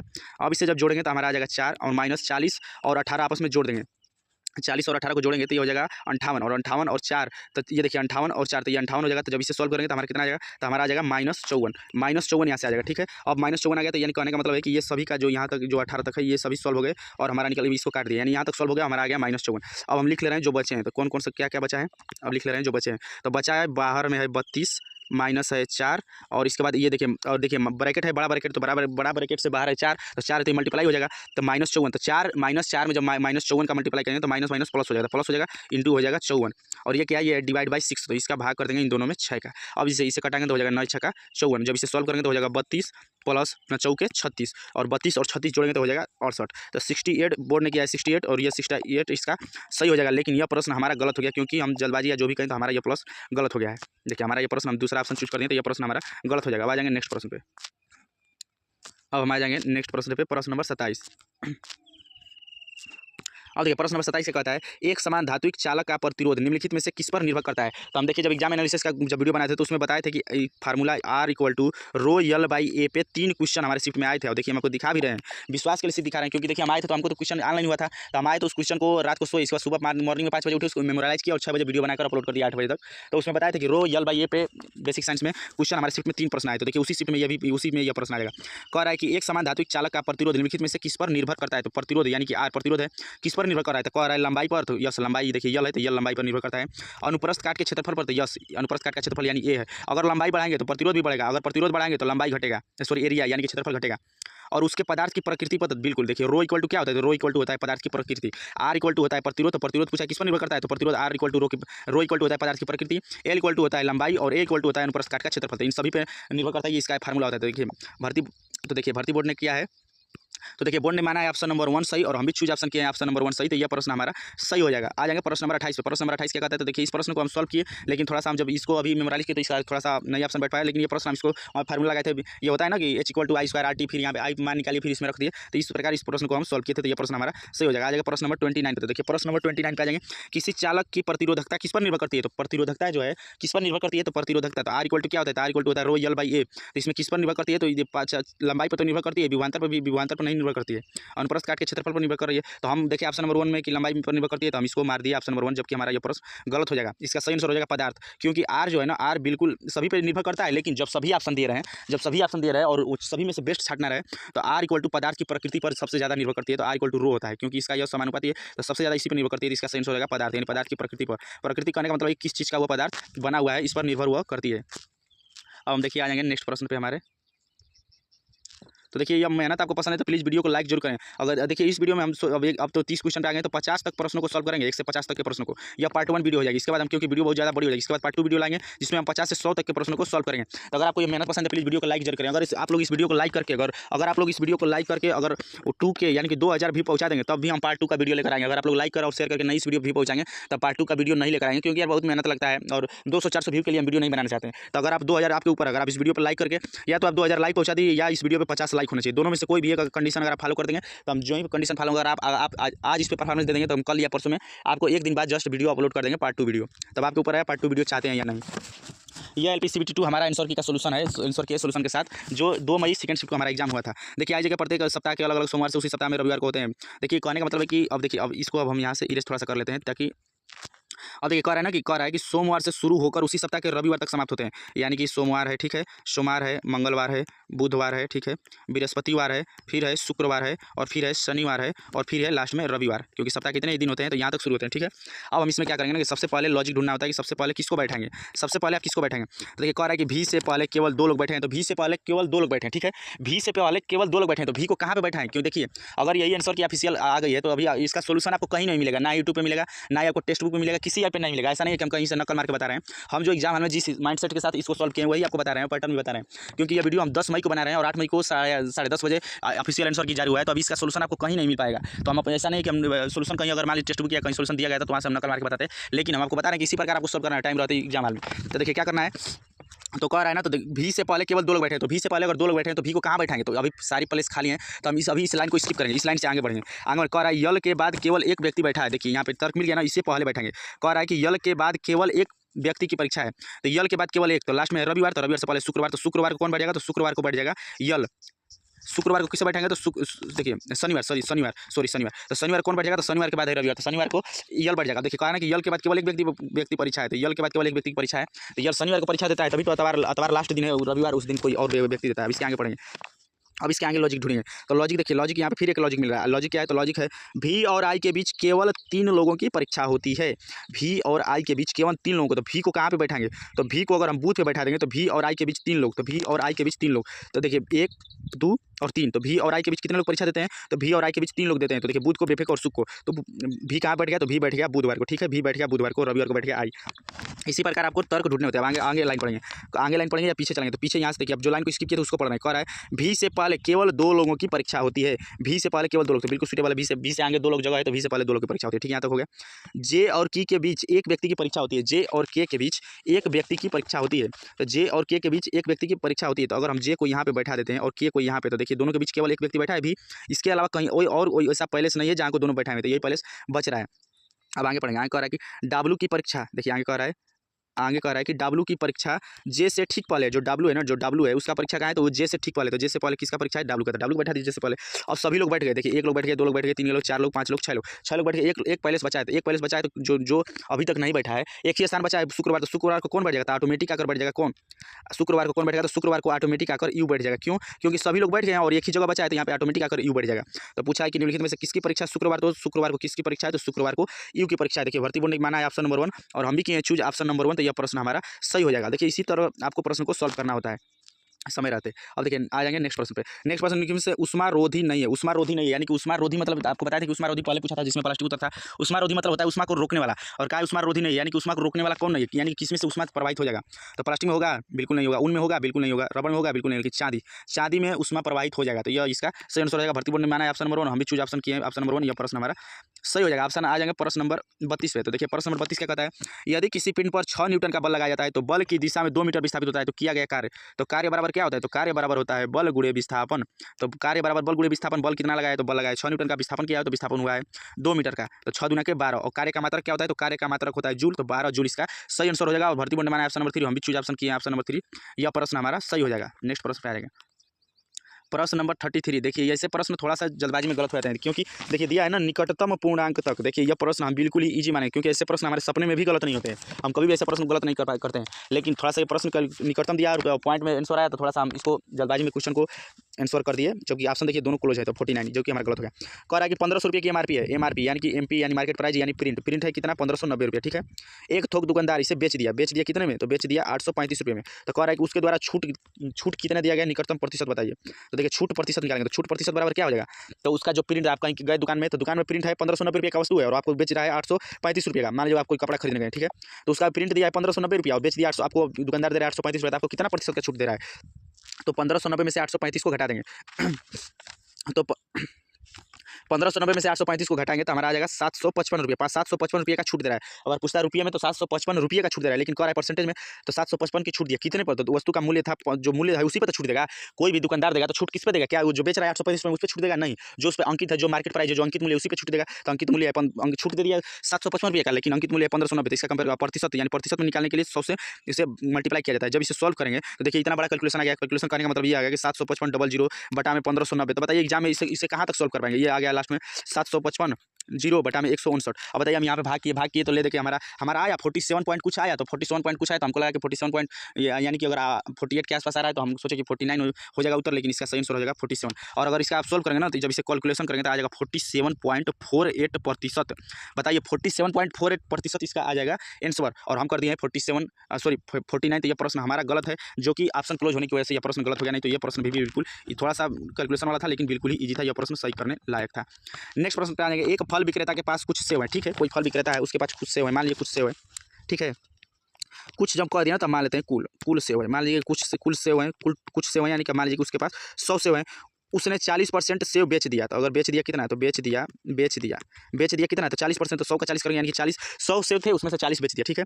उसके पास 840 सेव बचे हैं, तो अगर 100 में से 40 बेच दिया तो बचे कितने हैं, अगर हम रेशियो में देखें तो 100 में से 40 बेच दिया तो बचे हैं 60, और ये कहा है कि 60 नहीं बचे हैं 840 सेव, तो 60 का मूल्य हो जाएगा, 60 का रेशियो हो जाएगा 840। तो पूछा है मूलतः उसके पास कितने सेव थे, तो उसके पास कितने सेव हैं, तो 100 थे, तो 100 का मूल्य निकालेंगे तो ये हो जाएगा 6 कम 6 6 24, और 100 का वैल्यू करेंगे तो हो जाएगा 1400। तो 1400 इसका सही आंसर हो जाएगा। भर्ती बोर्ड ने माना ऑप्शन नंबर 1, हम भी चूज ऑप्शन किए 1, और यह प्रश्न हमारा सही हो जाएगा। अगर सोल्यूशन पसंद है तो प्लीज आपसे रिक्वेस्ट है वीडियो को लाइक जरूर करें। पृष्ठ तनाव की बीमा क्या है, तो पृष्ठ तनाव की बीमा होता है ML0, ये इसका सही आंसर हो जाएगा। इस प्रश्न को हम स्किप कर दिए थे। अब आ जाएंगे मैथ का क्वेश्चन है 37 नंबर क्वेश्चन। एक दादा, एक 37 नंबर क्वेश्चन है कि एक दादा है, ठीक है, एक दादा, उनके पुत्र और उनके पौत्र की आयु का योग है 128, ठीक है, दादाजी हैं, उनका पुत्र है और उनका पुत्र यानी उनका नाती है, जिसका आयु का योग है तीनों का 128। दादा की आयु उनके पुत्र की आयु से दोगुनी है, दादा, ठीक है, लिख ही देते हैं। दादा की आयु ना उनके पुत्र की आयु की क्या है तो 2 गुनी है, तो 2 रेशियो 1 हो जाएगा, ठीक है। तथा उनके पुत्र की आयु पौत्र की आयु से 5 गुनी है, उनके तथा पुत्र की आयु, उनका नहीं, तथा का है पुत्र की आयु, तो पुत्र कौन है, पुत्र की आयु पौत्र यानी कि नाती की आयु से इनके दादाजी के पुत्र का उम्र 5 गुना है, तो 5 गुना कर दिए। अब इसे सॉल्व कर रहे हैं तो इसका ये ट्रिक होता है, इसका मल्टीप्लाई कर देते हैं, तो 5 गुना का 10 हो गया, ये हो गया 5 एकम 5 और 5 एकम 5, ये इनका रेशियो हो गया, दादा का रेशियो हो गया 10, पुत्र का रेशियो आ गया 5 और पौत्र का रेशियो आ गया 1। अब किसका क्वेश्चन पूछा है, तो क्वेश्चन पूछा है कि पौत्र की आयु बताइए, तो पौत्र की आयु, पौत्र की मतलब पौत्र लिखते हैं, तो पौत्र का रेशियो कितना, पौत्र की आयु कितना है, ये 1, और सभी का मिलाएंगे तो कितना आएगा 10 5 15 15 1 16, ठीक है। और इनका सभी का योग कितना दिया है, तो सभी का योग दिया है 128, तो ये बराबर में हो जाएगा 128। जब इसे सॉल्व करेंगे तो आ जाएगा 16 8 128, तो 8 इसका सही आंसर हो जाएगा। तो भर्ती बोर्ड ने माना ऑप्शन नंबर 1 सही, और हम भी किए चूज ऑप्शन 1 नंबर, तो ये प्रश्न हमारा सही हो जाएगा। ये सभी प्रश्न LP CBT 2 मेंस के 2 मई सेकंड शिफ्ट के हमारे रियल प्रश्न है, हमारे शिफ्ट के। तो ये जो हम आपको दिखा रहे हैं किस प्रकार के प्रश्न पूछे गए हैं, और क्योंकि आप अगर LP या NTPC या ग्रुप डी का एग्जाम देने वाले हैं तो आपको यह LP 2025 के लिए बहुत ही हेल्पफुल होगा, और इन सभी एग्जाम के लिए, जिससे आपको TCS के लेटेस्ट पैटर्न का पता चल पाएगा। निम्नलिखित 2 कथनों में से एक कारण और संबंध है, ये रीजनिंग का प्रश्न है, तो कॉज एंड इफेक्ट का, यानी कि कथन यानी अभिकथन और कारण का। यदि आप जल्दी में हैं तो निलंबित भार के अधीन कार्य करना सुरक्षित है। क्या अगर आप जल्दबाजी में हैं तो जो निलंबित भार है उसके अधीन आप कार्य कर पाइएगा, तो बिल्कुल नहीं कर पाइएगा। तो ऑप्शन नंबर 1 गलत है, ठीक है, ऑप्शन नंबर 1 इसका गलत है। और कह रहा है कि आप जिस उपकरण का उपयोग कर रहे हैं उसे सुव्यवस्थित भार की सीमा की कभी पार न करें, तो ये तो बिल्कुल सही है, तार बिल्कुल सही है, और ये इसका गलत है, तो ये इसका सही आंसर हम कर दें ऑप्शन नंबर 3, यह प्रश्न हमारा गलत हो जाएगा। हम सोचे कि दोनों सही है, हमको ये थोड़ा सा यहाँ पर तर्क जो है, यदि आप जल्दी में है तो निलंबित भार के अधीन कार्य सुरक्षित, हमको लगा कि जो भार है उसके मेंटेन में कार्य करना, लेकिन ये नहीं कर रहा है, कर अधीन, यानी कि अगर कोई कार्य है भारी कार्य तो क्या आप जल्दबाजी में उसे करेंगे, तो नहीं, यहाँ पे तो यही थोड़ा सा तर्क लगाने में गलत हो गया, तो क्वेश्चन हमारा गलत हो जाएगा। नेक्स्ट प्रश्न पे आ जाएंगे, अब हम आ जाएंगे नेक्स्ट प्रश्न पे, प्रश्न नंबर आ जाएंगे 38 पे, ठीक है। प्लीज़ आपसे रिक्वेस्ट है कि चैनल पे जो भी ऐड है इसके स्किप ना करें। अगर आप लोग इस वीडियो पे 2 के भी पहुंचा देंगे तो इसका पार्ट 2 हम वीडियो अपलोड कर देंगे, जिसमें 50 से 100 तक का प्रश्न का सोल्यूशन देंगे, और पार्ट बी भी अपलोड करेंगे, जिसमें आपको फिटर टेट के बताएंगे किस टेक्निक से हम कहाँ से पढ़े थे, कौन सा टेक्निक किस क्वेश्चन लगाए कि हम क्वेश्चन को पासिंग भर कर पाए। विद्युत परिपथ में धारा नियंत्रक यानी कि रेजिस्टेंस का उपयोग किस लिए किया जाता है, तो वो परिपथ में प्रतिरोध को परिवर्तित करने के लिए किया जाता है, तो ऑप्शन नंबर 4 हम भी चूज ऑप्शन 4 किए हैं, तो यह प्रश्न हमारा सही हो जाएगा। प्रश्न नंबर 39 पे, तो प्रश्न नंबर 39 क्या कहता है, SI पद्धति में कितने मूल मात्रक होते हैं, तो SI पद्धति में कितने मूल मात्रक होते हैं, तो 7 मूल मात्रक होते हैं, और हम भी चूज ऑप्शन किया ऑप्शन नंबर 4, तो यह प्रश्न हमारा सही हो जाएगा। नेक्स्ट प्रश्न पे आएंगे, प्रश्न नंबर 40। प्रश्न नंबर 40, 4 अंकों की वह संख्या जिसे इतना से विभाजित करने पर सबसे पहले इतना बचे। कहने का मतलब है कि अगर आप 21 से भाग करते हैं तो 14 बचता है, अगर आप 42 से भाग करेंगे तो 35 बचेगा, इसका सही आंसर होगा ऑप्शन नंबर 1, और हम भी किए चूज ऑप्शन नंबर 1, तो यह प्रश्न सही हो जाएगा। इसे हम बाई ऑप्शन किए थे, आप भी बाई ऑप्शन चेक करके देख सकते हैं। अब हम आ जाएंगे नेक्स्ट प्रश्न पे। नेक्स्ट प्रश्न नंबर 41, नेक्स्ट प्रश्न आ जाएगा प्रश्न नंबर 41। देखिए हमारे ऐसे प्रश्न कभी गलत नहीं होते, जो हमारे सीटिंग अरेंजमेंट के प्रश्न होते हैं, शायद ही हमारे प्रश्न कभी रियल केस में गलत हो जाए, तो गलत नहीं होते। हम अपने चैनल पे जाइएगा ना, तो हमारे चैनल पे सीटिंग अरेंजमेंट के 2 वीडियो अपलोड किए हैं 15-15 मिनट की, आपको गारंटी का है कि जिंदगी में आपको सीटिंग अरेंजमेंट कभी नहीं पढ़ना पड़ेगा, गलत भी कभी नहीं होगा। और हम इससे पहले आपके कभी एग्जाम दिए थे जिसमें हमारे 35 में से 30 प्रश्न रीजनिंग के सही थे, आपको हम अपलोड किए हैं चैनल पे 43 मिनट का वीडियो, उसे आप जाकर देख सकते हैं, सोल्यूशन के साथ दिए हैं। ABCD गोल मजे का अभिमुख जब दिया है ना, तो अभिमुख यानी कि अंदर है, कितने लोग हैं, 1 2 3 4 5 6 7 लोग हैं, तो हम एक यहाँ पे वृत्त बना दे रहे हैं, ठीक है। गोल वृत्त कर रहा है, 7 लोग हैं, तो 4 लोग बैठ गए, 6 लोग बैठ गए, 7 लोग बैठे, 7 लोग बैठे, अभिमुख है केंद्र की ओर, यानी केंद्र के अंदर मुख किया, ठीक है। कह रहा है कि सी के बाईं ओर से गिनने पर जी और सी के बीच 2 व्यक्ति बैठे हैं। तो इसके अब इस लाइन को स्किप करें, क्योंकि कहाँ बैठेंगे पता है, क्लियर नहीं चल रहा है। पहले हम क्लियर डाटा को ढूंढते हैं कहाँ पे क्लियर हो रहा है। और देखिए यहाँ पे कह रहा है ना कि एफ ई के बाईं ओर से तीसरे स्थान पर बैठा है, तो एफ ई के बाईं ओर तीसरे स्थान पर, इसको हम डायरेक्ट बैठा देंगे। एफ जो है ना ई के बाईं ओर से तीसरा, तब ई हो गया, ई का बायां हाथ इधर हो जाएगा, अगर कोई व्यक्ति ऐसे बैठा है, और दायां हाथ इधर, इसके दाएं ओर से तीसरा, एक स्थान 2 स्थान, तीसरे स्थान पर कौन है, तो एफ है, ठीक है। यहाँ बैठ गया। कह रहा है कि बी ई के ठीक दाईं ओर पड़ोस में बैठा है। बी जो है ना वो ई के ठीक दाईं होता है, ई के दायां हाथ इधर हो जाएगा और बायां हाथ इधर हो जाएगा, तो ई के दाईं ओर कौन बैठा है, तो बी यहाँ पे ऑटोमेटिक यहाँ पे इसको बी को बैठा दिया, ठीक है। अब आगे गिना, आगे गिना, आगे क्या कर रहा है, कह रहा है कि बी जी के बाईं ओर से दूसरे स्थान पर है। बी जो है ना वो जी के बाईं ओर से दूसरे स्थान पर है, तब जी को कहाँ बैठाएंगे कि बी जी के बाईं, तो अगर जी यहाँ पे बैठे तो जी के बाईं ओर से एक स्थान, दूसरे स्थान पर बी बैठ गया, ठीक है। बी यहाँ पे ऑटोमेटिक मतलब कहने का मतलब है कि आ गया।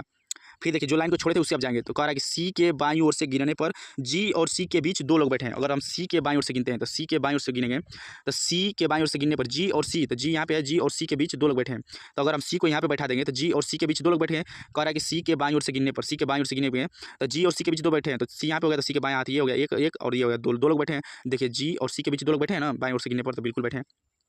अब कह रहा है कि डी एफ का निकट पड़ोसी है। डी जो है ना वो एफ का निकट पड़ोसी है, तो डी कहाँ पे है, तो डी कहाँ पे बैठा है, तो डी जो कह रहा है ना कि डी जो है एफ का निकट पड़ोसी है। हाँ, तो देखिए एफ यहाँ पे है, तो एफ का निकट पड़ोसी बैठ जाएगा यहाँ पे डी, यहाँ निकट पड़ोसी यानी कि जिसके बगल में बैठ। अब यहाँ पे कौन स्थान बच रहा है, तो एक ही स्थान बच रहा है, और कौन सा आदमी बच रहा है, तो आदमी बच रहा है, ए व्यक्ति बच रहा है, तो एक व्यक्ति बैठा है, तो ए बचा है, और सभी लोग बैठ गए, और यही सिर्फ व्यक्ति बचा है, तो ये ऑटोमेटिक यहाँ पे आगे बढ़ जाएगा। जब सभी लोग बैठ गए और एक ही स्थान खाली हो, तो यहाँ पे ए ऑटोमेटिक बैठ जाएगा। कह रहा है कि सी के दाईं ओर से गिनने पर ए और सी के बीच कितने लोग बैठे हैं, तो सी यहाँ पे है, सी का दाहिना हाथ किधर हो जाएगा, तो सी का दाहिना हाथ इस साइड हो जाएगा, ठीक है। और कह रहा है कि सी और ए के बीच, तो सी और ए यहाँ पे है, तो इन दोनों के बीच कितने लोग बैठे हैं, तो देखिए तो दोनों के लोगों के बीच कितने लोग बैठे हैं, तो ई और बी सिर्फ 2 लोग बैठे हैं। तो इसका सही आंसर बोर्ड ने माना ऑप्शन नंबर 4, और हम भी किए चूज ऑप्शन नंबर 4, तो यह प्रश्न हमारा सही हो जाएगा। नेक्स्ट प्रश्न आ जाएगा प्रश्न नंबर 42 पे। प्रश्न नंबर 42 देख लीजिए, हम इसे स्किप कर दिए। प्रश्न नंबर आ जाएंगे 45 पे, 43 पे, सॉरी 43 पे। तो 43 पे कह रहा है कि मूल मात्रक में से राशियों में से मापने के लिए किस मात्रा का उपयोग किया जाता है। मूल मात्रक को मूल भौतिक राशियों को मापने के लिए किस मात्रा का प्रयोग किया जाता है, तो मूल मात्रा का इसका सही आंसर हो जाएगा। बोर्ड ने किया ऑप्शन नंबर 3, हम भी चूज ऑप्शन किया ऑप्शन नंबर 3, यह प्रश्न हमारा सही हो जाएगा। आप लोग पार्ट 2 का सोल्यूशन चाहते हैं तो प्लीज इस वीडियो को जरूर लाइक करें। देखिए यह सेफ्टी का प्रश्न है, सेफ्टी का यह प्रश्न हो जाएगा जो पार्ट 1 का है, और जो हम थोड़ा सा देखिए यही 2 ऑप्शन हमको कंफ्यूज किया था, यही 2 ऑप्शन, और थोड़ा सा हम कॉमन थोड़ा सा हड़बड़ी में ये प्रश्न गलत कर बैठे या ओवर कॉन्फिडेंस में, नहीं तो ये प्रश्न बिल्कुल ईजी था। देखिए ईजी प्रश्न हमारे गलत हुआ। अभी तक हम 3 से 4 प्रश्न दिखा दिए जो बिल्कुल ही बच्चों के लेवल का था, ईजी प्रश्न हमारे गलत हो गए। यही प्रश्न फाइनल मेरिट के लिए बाधित होते हैं, नहीं तो अगर ये प्रश्न हमारे जो ईजी प्रश्न अगर सही होने लगे ना, तो हम आराम से रिजल्ट आराम से हो जाएगा। हमारे और आपके लिए यही प्रश्न दिक्कत करते हैं, लेकिन इसे किस्मत का यही कहा जाता है, किस्मत जब बताइए अच्छे क्वेश्चन हम सही कर दिए, लेकिन ईजी क्वेश्चन गलत हो जा रहा है, तो यही क्वेश्चन का या प्रैक्टिस कम होने की, या कुछ भी प्रैक्टिस तो किया ही थे, लेकिन हो सकता है कहीं कुछ कमी रह गई हो, या किस्मत में ना हो, ये भी हो सकता है, जो भी हो।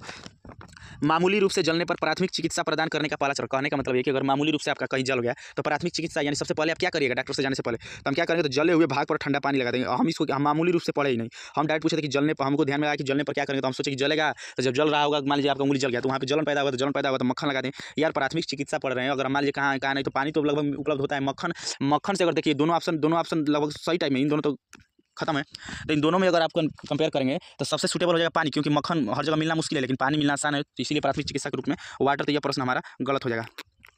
प्रश्न नंबर आ जाएंगे 45 पे, तो देखिए आ जाएगा प्रश्न नंबर 45। देखिए प्रश्न नंबर हो जाएगा 45, देखिए प्रश्न नंबर 45 पे आ जाएंगे, ठीक है। और देखिए प्रश्न नंबर 45 पे आ जाएंगे, तो प्रश्न नंबर 45 क्या है, तो देखिए ये क्या है, 6 चौके 24 और 24, और फिर देखिए 12 चौके 48, और ये हो जाएगा 24 चौके 96, तो 96 तो सभी में है, तो 96 हम इसी तरह कंपेयर करके इस प्रश्न को सॉल्व भी किए थे, तो 96 तो सभी में है, 96 तो सभी में, ठीक है, 96 तो सभी में। अब हम नेक्स्ट लॉजिक ढूंढेंगे। यस से टी से +1 हो रहा है, टी से यू पे जा रहा है +2 हो रहा है, यू से वाई पे जा रहा है +3 हो रहा है, वाई से सी पे जा रहा है +4 है, तो +4 के बाद +5 करेंगे, तो सी में 5 जोड़ेंगे तो सी होता है 3 पे, और +5 जोड़ेंगे तब 8 में क्या होता है एच, तो एच हो जाएगा 96, एच इसका सेम हो रहा है। भर्ती बोर्ड ने माना ऑप्शन नंबर 3, हम भी चूज ऑप्शन नंबर 3 किए हैं, यह प्रश्न हमारा सही हो जाएगा। आ जाएंगे प्रश्न नंबर 45। तो देखिए हम आपको बताए थे कि नॉर्मलाइजेशन इस बार नहीं हो रहा था, जो भी डिफिकल्ट क्वेश्चन थे इन प्रश्न को स्किप करना ही बेस्ट था, क्योंकि उसमें टाइम ज़्यादा लगेगा ऐसे क्वेश्चन में, और एक ही नंबर मिलेगा, तो हम इस प्रश्न को अगर टाइम मिलेगा तब करेंगे, तो इसलिए हम इस प्रश्न को स्किप कर दिए। ऐसा नहीं था कि ये प्रश्न होगा नहीं, लेकिन यार 100 मिनट में 90 क्वेश्चन भी करने थे, और सभी क्वेश्चन को देखने थे, उसमें नए लॉजिक एंड रीजनिंग के प्रश्न आए थे, साइंस के क्वेश्चन आए थे, तो इसीलिए हम इस प्रश्न को स्किप कर दिए, फर्स्ट अटेम्प्ट में ही स्किप कर दिए, हम इसको समय दिए नहीं। नेक्स्ट प्रश्न, क्योंकि हमको देखिए अगर आप स्टडी करें तो आपको लग जाता है कौन प्रश्न आपसे हो पाएगा, नहीं तो जो हम इसे लगा कि ये टाइम टेकिंग, तो इसलिए हम स्किप कर दिए। नेक्स्ट प्रश्न आ जाएगा 47। देखिए 47 क्वेश्चन ना, जो इसका लैंग्वेज बड़ा है, लेकिन क्वेश्चन बिल्कुल ईजी है, इसी प्रश्न को हम सही कर दिए। एक कार नई दिल्ली से चलकर आगरा जाती है, ठीक है। ये मान लीजिए कि दिल्ली है और ये है मान लीजिए आगरा। यहाँ से आगरा ये ट्रेन गई। दोनों शहरों के बीच की दूरी है 300 किलोमीटर, ठीक है। दोनों शहरों के बीच की दूरी है 300 किलोमीटर। फिर ये कार गई, ठीक है, यहाँ से गई। फिर वापस नई दिल्ली आ गई और वापस नई दिल्ली आ गई। तो जाने में 300 किलोमीटर चली और आने में 300 किलोमीटर। अगर पूछा जाए कि कार कितनी दूरी तय की, तो कार 600 किलोमीटर दूरी तय की।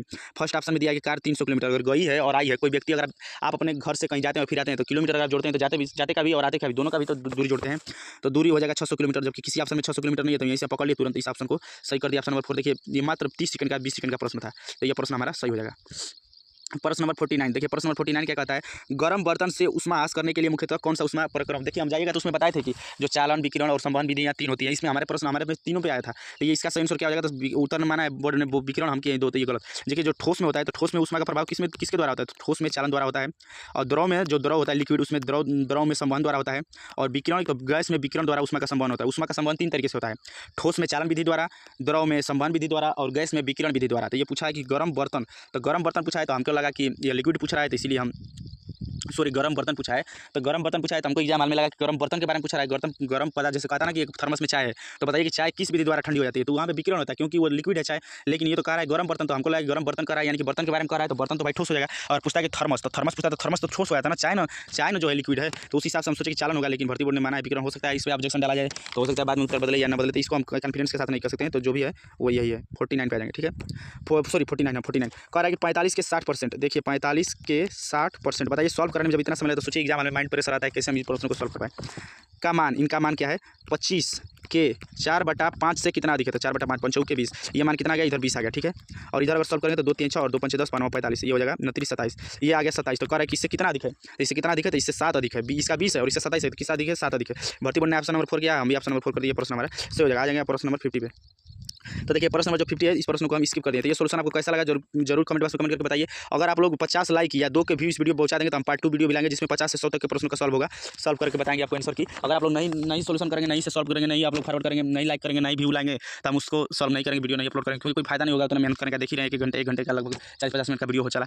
तो आपको ये वीडियो कितनी हेल्पफुल कमेंट बॉक्स में कमेंट करके जरूर बताएं। आपसे रिक्वेस्ट है कि जो भी चैनल पे आए उसे स्किप न करें। और आपको पार्ट बी का भी हम वीडियो 1-2 दिन में बनाकर अपलोड करने वाले हैं। उसमें बताएंगे कि किस प्रकार किस फाइल के साथ हम प्रश्नों को सही कर पाए, आप कैसे सॉल्व इन प्रश्नों को सही कर पाएंगे, और क्या कुछ टेक्निक हम बताएंगे जिससे आप अगर एलपी 2025 की वैकेंसी के लिए अगर आप प्रिपरेशन करने वाले हैं तो उसके लिए आपको वीडियो हेल्पफुल होगा। जिससे आपको ऑप्शन एलिमिनेट करना हमको बताएंगे, और कौन सा लॉजिक किस प्रश्न पे लगा, कौन सा ट्रिक है, उससे हमको बताएंगे सब कुछ। तो उसके लिए जरूर चैनल को सपोर्ट करो, इस वीडियो को ज़्यादा लाइक करिए, शेयर करिए, चैनल को सब्सक्राइब जरूर करिए। धन्यवाद। अभी कोई डाउट है कमेंट बॉक्स में कमेंट करके जरूर पूछे। टेलीग्राम ग्रुप से जरूर जुड़े, पीडीएफ पाने के लिए इसी वीडियो के डिस्क्रिप्शन बॉक्स में है। और ज़्यादा वीडियो को लाइक करिए, शेयर करिए और चैनल को सब्सक्राइब जरूर करिए और कमेंट भी जरूर करें। धन्यवाद। Thanks for watching.